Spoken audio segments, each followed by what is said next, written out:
Welcome to the Founders Features podcast, brought to you by the Sandbox Center. My name's Noah, and today we have Paul Boken, co-founder and CEO of Sourcery. Thanks for joining us, Paul. Hey, no worries. All right, to begin, tell us a bit about yourself and your company. Yeah, sure. So my background is in design, architecture, theater, specifically in lighting. So prior to starting Sourcery, I was kind of the typical founder story where I've been in a certain industry for a lot of years, like 25 years, and had seen some real big issues with how we conducted some of the processes. And one of the biggest issues that I had, was honestly how we specified all the products we use on projects. So we would, design an airport or something, and we would specify lighting products throughout an airport. There would be thousands of these products, and we would largely just coordinate it in Excel, on websites, paper catalogs. So there were just a lot of issues, and we felt like that was the most inefficient single process. So that's what led me onto my journey to found Sourcery, which is essentially solving that problem. Nice. Are there any new plans, goals, or initiatives that you have going on that you want to share with the audience? Yeah, Sourcery is a product information management tool, so it is about just managing product information in a more central location. Kind of like your CRM would manage customer data in a central location. But a lot of the things on the horizon obviously are AI related. Now that we have a growing group of users that really love us, it's kind of like the hardest thing I think is to get, as they say, to get like your 10 first users, like big companies that are using your product, love it and enjoy it. And then, of course, like the 100x harder thing is actually then to get thousands of people to do it and scale it. So, some of the strategies we have to really bring value to a larger number of people obviously involve AI. But what's really cool is that we have a lot of data now. So we actually have good data in the platform that we can start to apply machine learning to and AI to see what kind of insights we can gather and how we can create almost like micro products within Sourcery. So we're doing a lot of experimentation to get Sourcery to scale, to get out to tens of thousands of users loving the product. And it's quite different. You think it would be what you did for the first 10 fans. You think, we just do the same thing, and that'll apply to 20,000. But that's not how it works. So we're really focused on that 20,000 user journey now. Great. Tell us a little bit about your experience here at the Sandbox, and maybe a little bit about what's been your favorite part as being a member of the Sandbox Center. I mean, certainly, initially I was just leaving a pretty corporate environment in an office downtown at my previous business. We had like 100 employees there, right? And when I left and decided to exited, I was a partner there, decided to start Sourcery. It was lonely working at home, 100% remote, which was not something I was used to. I was like put a business casual dress shirt on every single day, go to the office kind of person. So initially it was just a place to work in Barrie, close to my home. But then it turned into a lot more than that, just the community, the resources, but more importantly, really just the community of other founders and other people on a similar journey.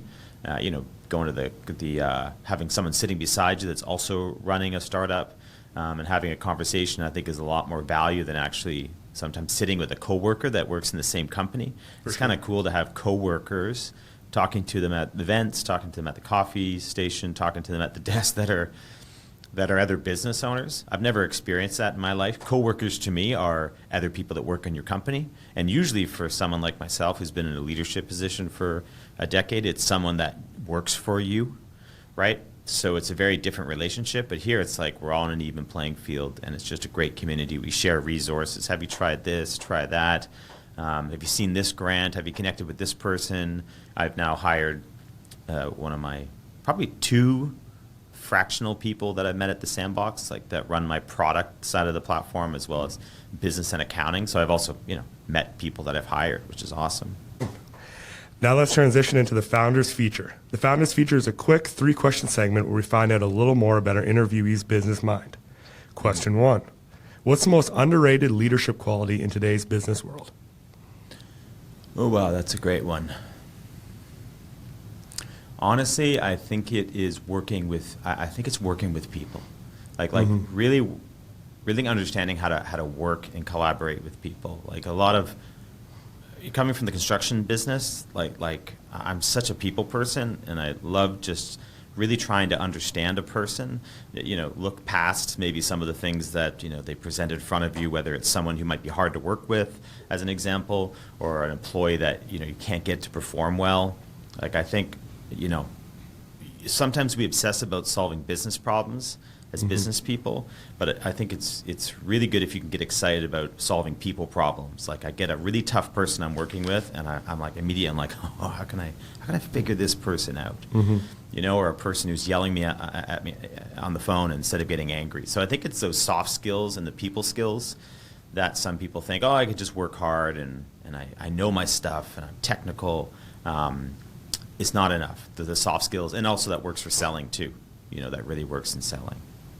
All right. Question 2. How do you prevent burnout while maintaining high performance? Yeah, another great one. I think for me it's about having a couple non-negotiables. So no matter how busy I am, I try to exercise, whether that's like biking or skiing or getting outside or something.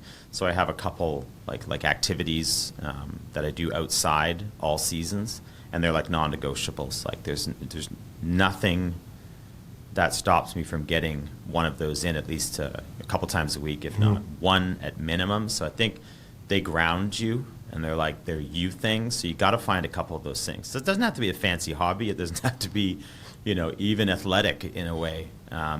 Although I do think physical activity is a big aspect of things. So I'll fix that. I think the burnout does relate to having some sort of hobby, something you enjoy that involves some physical activity that you can do weekly and always is done. Because I don't think the answer is just work less hours, because that's really difficult when you're an entrepreneur. I think it's about taking a couple things and just never not do them. Those are like air, they're oxygen, and they're non-negotiables. That's always been my trick to staying balanced. All right, and final question. If your life had a theme song every time you walk through a door, what would it be? Oh, man. I mean, I really love like yacht rock. So that's like Billy Ocean, Caribbean Queen. And I think it's a bright sounding song. It's got some horns in it. I love jazz. So there's something about that song that energizes me. And it's a breath of fresh air. It's fun, right? So I like to kind of wake myself up with a song like that, so to speak. And that brings us to the end of today's episode of the Founders Features podcast. Thank you, Paul, for joining us today. And thank you all for listening. And we'll see you guys next time.